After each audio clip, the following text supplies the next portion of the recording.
Good morning మా. Praise the Lord. ఎలా ఉన్నారు? బాగున్నారా? మీరందరూ బాగుండాలని ప్రతినిత్యం మేము ప్రార్థన చేస్తూ ఉన్నాం. ఎలా ఉన్నారు? మీ యొక్క జీవితాలు ఆశీర్వదించబడాలని, మీరు దేవుని సన్నిధిలో వర్ధిల్లుతూ ఆయనలో ముందుకు నడిపించబడాలని మేము మీ కొరకు ప్రార్థన చేస్తూ ఉన్నాం. ప్రతి ఉదయము ఇలా మిమ్మల్ని అందరినీ కలుసుకోవటానికి దేవుడు నాకు ఇచ్చిన మహాకృపను బట్టి, ధన్యతను బట్టి, భాగ్యాన్ని బట్టి దేవాది దేవునికి వందనాలు చెల్లిస్తూ ఉన్నాను. ఆయన గొప్ప కార్యములు చేసేటువంటి వాడు. మన జీవితంలో ఆయన కార్యం చేస్తూ నిత్యం ఆయన మనల్ని ముందుకు నడిపిస్తూ ఉంటాడు. ఈరోజు మరి యొక్క మాట తీసుకొని మీ అందరి ఎదుటికి రావటానికి దేవుడు నాకు ఇచ్చిన కృపను బట్టి, ధన్యతను బట్టి దేవాది దేవునికి కృతజ్ఞతాస్తుతులు చెల్లిస్తూ ఈరోజు మాట 56వ దావీదు కీర్తన 8వ వచనము. నా సంచారములను నువ్వు లెక్కించి ఉన్నావు, నా కన్నీళ్ళు నీ బుడిలో ఉంచబడి ఉన్నవి, అవి నీ కవిలలో కనబడును గాక. ఈరోజు దేవుని యొక్క మాట, నా కన్నీళ్ళు నీ బుడిలో ఉంచబడి ఉన్నవి, అవి నీ కవిలలో కనబడును గాక. కవిలలో అంటే పుస్తకములో, ఫుట్ నోట్లో రాయబడినది కదా, పుస్తకములో రాయబడి ఉండును గాక. నా కన్నీళ్ళు నీ బుడిలో ఉంచబడి ఉన్నవి. ప్రియబిడ్డ, ఈరోజు దేవుడు నీతో మాట్లాడుతున్నాడు. నువ్వు అనుకుంటున్నావా, నా జీవితం అంతా కష్టమే, నా జీవితం అంతా శ్రమనే, నా జీవితం అంతా కూడా కన్నీరే ప్రవ్వా, అసలు ఎక్కడ ఆశీర్వాదం లేదు ప్రవ్వా, ఎక్కడ దీవెన లేదు ప్రవ్వా, నా బ్రతుకంతా ఎందుకో ఇలానే ఏడుస్తూ ఉండాలా ప్రవ్వా అని నువ్వు అడుగుతున్నావా? దేవుని సన్నిధిలో నువ్వు కన్నీరు కారుస్తున్నావా? నువ్వు ప్రార్థన చేస్తున్నావా? దేవుడు అంటున్నాడు, ఈరోజు నువ్వు కార్చిన ప్రతి కన్నీటి బొట్టును దేవుడు ఎక్కడుంచాడంట? తన బుడిలో దాచి ఉంచాడంట.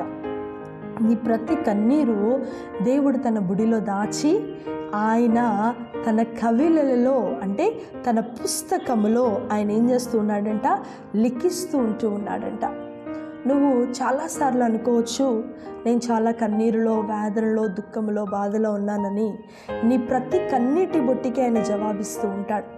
యాకోబు జీవితాన్ని చూస్తే, యాకోబు తన మామ అయినటువంటి లాబాను దగ్గర ఆ యొక్క పని చేస్తూ ఉన్నప్పుడు 7 సంవత్సరాలు, మళ్ళీ తిరిగి 7 సంవత్సరాలు ఆయన పని చేస్తూ శ్రమపడ్డాడు, కానీ ఎలాంటి ఆశీర్వాదాన్ని యాకోబు చూడలేదు. తన జీవితం అంతా కూడా యాకోబు తన మామ అయినటువంటి లాబాను దగ్గర పని చేయటానికే సగము జీవితాన్ని అక్కడ అర్పించేసి ఉన్నాడు. ఒకరోజు తనకు కావలసినవన్నీ కూడా రావడానికి, నేను ఇంత కష్టపడ్డాను, నేను ఇంత ప్రయాసపడ్డాను, నాకు ఏది కూడా లేదు అన్నప్పుడు అక్కడ కొన్ని గొర్రెలను ఇస్తుంటాడు. ఇందులో ఆ యొక్క పొడలైనను మచ్చలైనను గలవి ఎన్నైతే ఉంటాయో అవన్నీ నీకే అనని. కానీ అక్కడ చూస్తే ఒక్కటి కూడా ఆ మందలో అలాంటివి లేనే లేవు. కన్నీరు కార్చాడు దేవుని సన్నిధిలో.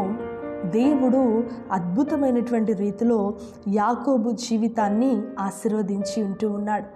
ఈ యొక్క సంఘటన, ఈ విషయాలన్నీ మనము కొంచెం క్లుప్తంగా తర్వాత మనం మాట్లాడుకుందాం. ఎంత కాలం, ఎంత కన్నీరైతే కార్చాడో ప్రతి కన్నీటి బొట్టికి దేవుడు సమాధానం ఇచ్చేశాడు. ప్రతి కన్నీటికి దేవుడు జవాబిచ్చాడు.